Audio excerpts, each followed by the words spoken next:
Hello students, welcome back. Welcome to the part 8 of chapter 5 acid, base and salts.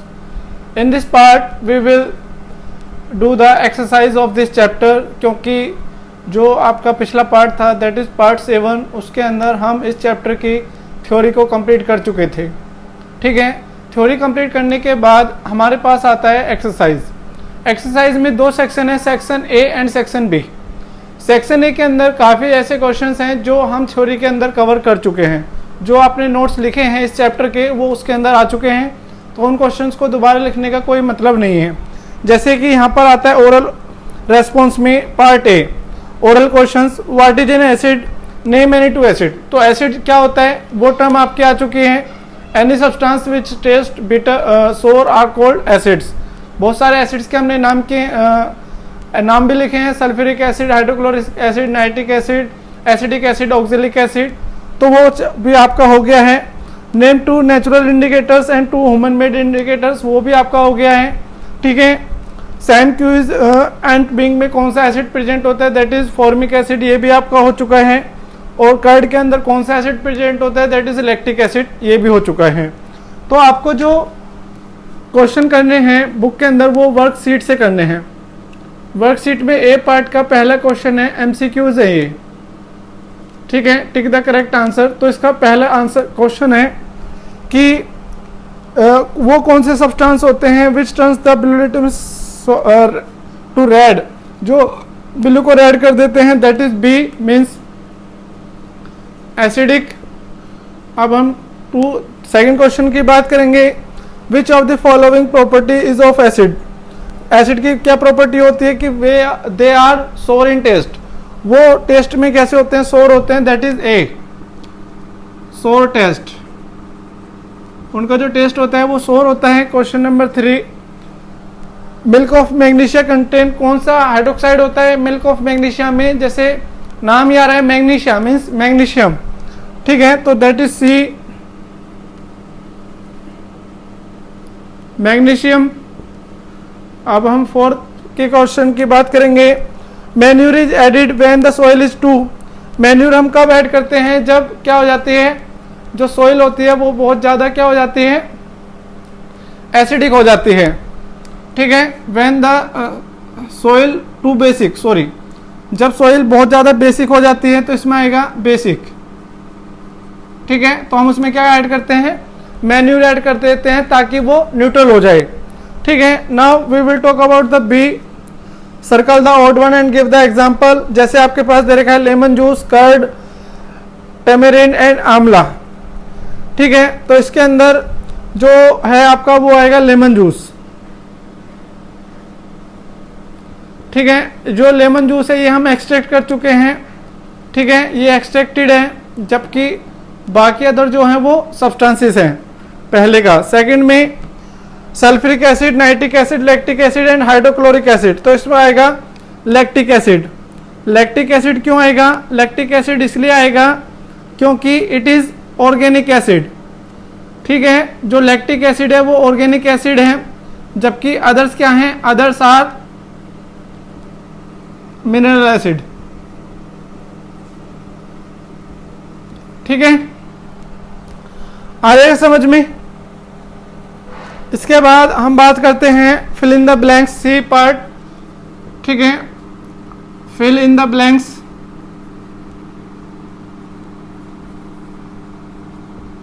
Fill in the blanks में आपका पहला आता है जो टर्मरिक होता है वो बेसिक सॉल्यूशन को कैसा कर देता है, जो टर्मरिक होता है वो रेड हो जाता है, रेड इन बेसिक सॉल्यूशन। सेकंड का आपका आएगा जो मिनरल एसिड होते हैं वो कैसे होते हैं नेचर में, corrosive.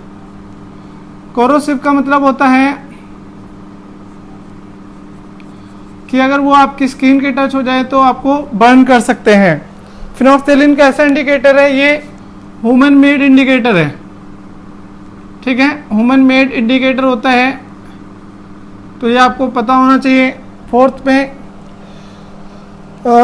Dash solution trunk springs China rose, कौन सा सॉल्यूशन ग्रीन कर देता है, दैट इज बेसिक सॉल्यूशन। ठीक है, जो बेसिक आएगा इसका आंसर, जो बेसिक सॉल्यूशन होता है वो चाइना रोज को ग्रीन कर देता है, और जो एसिडिक सॉल्यूशन होता है उसको डार्क पिंक कर देता है, मेजेंटा जिसको बोलते हैं हम। इसके बाद आता है आपका सेक्शन बी। ठीक है, सेक्शन बी में एमसीक्यू दिया हुआ है, ए पार्ट में एमसीक्यूज हैं, तो ये आपको करने हैं। पहले एमसीक्यू का क्या आंसर है, जो बेकिंग सोडा होता है वो क्या करता है, वो चाइना रोज को पिंक कर देता है, सॉरी जो पिंक चाइना रोज इंडिकेटर होता है उसको ग्रीन कर देता है। तो इसकी नेचर क्या है, that is a B, a basic solution, अभी जो हमने बताया था ऊपर। ठीक है, जो बेसिक सॉल्यूशन होता है वो चाइना रोज को क्या कर देता है, ग्रीन कर देता है। एंड ए सब्सटेंस दैट, जो टेस्ट में शोर होता है वो कौन से कलर के लिटमस पेपर को अफेक्ट करेगा, दैट इज ब्लू, क्योंकि जो शोर सब्सटेंस होते हैं वो एसिड होते हैं, तो ए ब्लू लिटमस आएगा इसके अंदर। ठीक है, दैट इज बी। तो ये आपको याद रखना है, an acid with react with base to produce, जब एसिड किसी भी बेस के साथ रिएक्शन करता है तो वहां पर क्या बनता है, D, salt and water. Salt and water दोनों बनते हैं, ये नहीं कि भाई सोल्ट सोल्ट बनेगा, दोनों चीज वहां पर फॉर्म होती हैं। ठीक है, तो यहां पर आपके हर एक क्वेश्चन का आंसर आपने दे दिया है, तो इसी तरीके से आपको करने हैं। पहले आपको एमसीक्यू लिखना है, फिर उसका राइट आंसर लिखना है। चाहो तो आप 4 ऑप्शंस लिख सकते हैं, फिर उसमें करेक्ट आंसर कर सकते हैं, या सिर्फ आप एक करेक्ट आंसर लिख सकते हैं। ठीक है, इसके बाद बी पार्ट आता है, 2 एसिड और बेस के नाम लिखने हैं आपको। तो जो एसिड होते हैं वो आप 2 एसिड के नाम लिख देंगे, कौन कौन से, एक हो जाएगा hydrochloric acid and second is sulphuric acid या नाइट्रिक एसिड। ठीक है, और जो बेसिस होते हैं उनके 2 नाम लिखने हैं, कौन कौन से होते हैं, एक होता है सोडियम हाइड्रोक्साइड, ठीक है, sodium hydroxide, and other is potassium hydroxide, potassium hydroxide. ठीक है, इसके बाद आपका सेकंड क्वेश्चन आता है कि जो आपका लिटमस पेपर होता है, लिटमस इंडिकेटर वर्क कैसे करता है। तो इन एसिड के अंदर कौन सा ब्लू लिटमस पेपर वर्क करता है, ठीक है, ये आप लिखेंगे। और इन बेस के अंदर कौन सा वर्क करता है, रेड लिटमस। ठीक है, तो आप बता सकते हैं कि भाई एसिड के अंदर तो ब्लू लिटमस पेपर वर्क करता है, क्योंकि जो एसिड होता है वो ब्लू को रेड कर देता है, और जो बेस होता है वो रेड लिटमस पेपर से क्या करता है, रेड लिटमस पेपर में वर्क करता है, जो रेड को ब्लू कर देता है। ठीक है, आगे समझ में। Now we will talk about the next question. ठीक है, यहाँ पर हमने आपको जो एक्सरसाइज कराई है वो हाफ ही कराई है, क्योंकि अगर हम ज़्यादा कराते तो ये ज़्यादा वर्क हो जाता आप लोगों के लिए। तो जो आपका मतलब एक पार्ट और आएगा इस चैप्टर का, और ये चैप्टर कंप्लीट हो जाएगा। ठीक है, तो इसलिए आपको इसको अच्छे से पढ़ना है। इसमें अगर आपको कोई भी डाउट आता है तो आप मैसेज में पूछ सकते हैं, वीडियो में कमेंट करके बता सकते हैं। ठीक है, लेकिन ये आपको कम्प्लीटली पढ़ना है। अगर आपको कोई भी कंपटीशन की तैयारी में है तो अभी से आपका जो केमिस्ट्री का बेस है, जो जनरल टर्म्स होते हैं वो काफ़ी क्लियर हो जाएंगी। ठीक है, तो आइए देखते हैं यहाँ पर हम किस तरीके से इसको कर सकते हैं।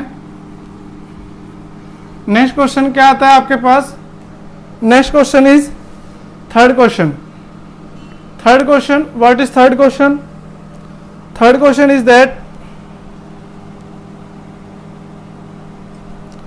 विच acid is present in our stomach, हमारे पेट के अंदर कौन सा स्टोमक प्रेजेंट होता है, that is hydrochloric acid.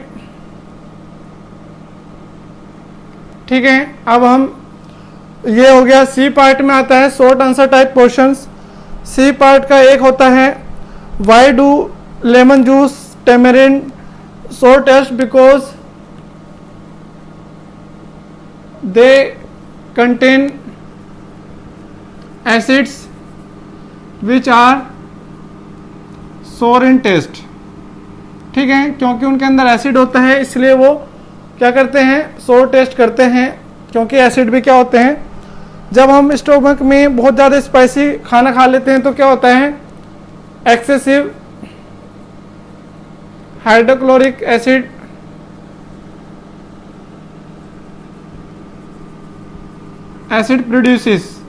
Produce होता है, प्रोड्यूसिस एंड कॉजेस एसिडिटी, और हमें एसिडिटी हो जाती है।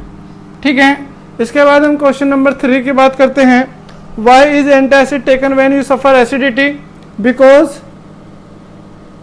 जो एंटासिड होता है, antacid is basic in nature and neutralizes the excess acid present in stomach। ठीक है, स्टोमक के अंदर जो एक्स्ट्रा एसिड प्रेजेंट होता है उसको न्यूट्रलाइज कर देता है। तो क्वेश्चन नंबर डी पार्ट के ऊपर आते हैं हम। डी पार्ट में जो कुछ क्वेश्चंस हैं वो हम कर चुके हैं, जैसे right one use of each, sulphuric acid, nitric acid और हाइड्रोक्लोरिक एसिड के यूजेस हम लिख चुके हैं नोट्स के अंदर, तो उसको लिखने की हमारे ज़रूरत है नहीं क्योंकि हम उसको लिख चुके हैं थ्योरी के अंदर।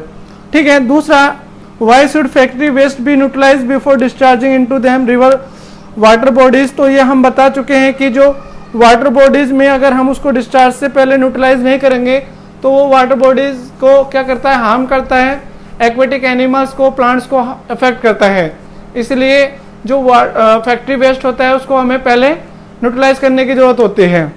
ठीक है, इसके बाद क्वेश्चन नंबर 3 आता है, डी का 3 का ए पार्ट। इसके अंदर ये हमें करना है।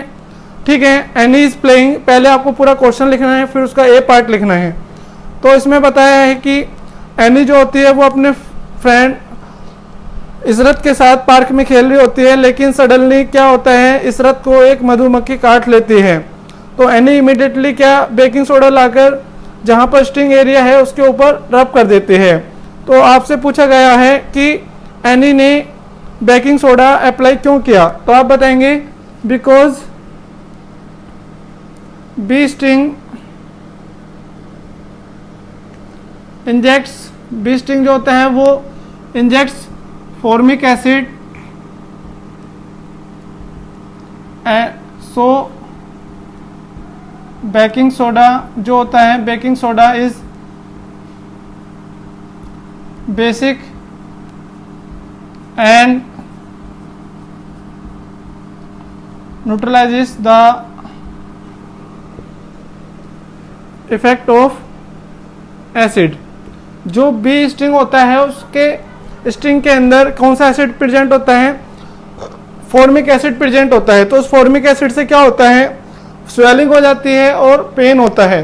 तो जैसे ही हम उसके ऊपर बेकिंग सोडा अप्लाई करते हैं तो जो फॉर्मिक एसिड होता है वो न्यूट्रलाइज हो जाता है और हमें राहत मिलती है। इसलिए एनी ने इशरत के स्टिंग एरिया पर क्या लगा दिया, बेकिंग सोडा लगाया था। इसके बाद हमारे पास सेकंड क्वेश्चन बी पार्ट आता है कि हमें इशरत से क्या सीखना चाहिए। We should help each other in all conditions. ठीक है, इसमें ये जो क्वेश्चन है इसका जो आंसर है वो आप खुद से लिखेंगे। मैंने तो ये लिखा दिया, चाहे तो आप ये भी लिख सकते हैं कि भाई अगर आपको केमिस्ट्री की नॉलेज है और इस तरीके का कोई भी एक्सीडेंट हो जाता है तो आप अपनी नॉलेज से लोगों की हेल्प कर सकते हैं।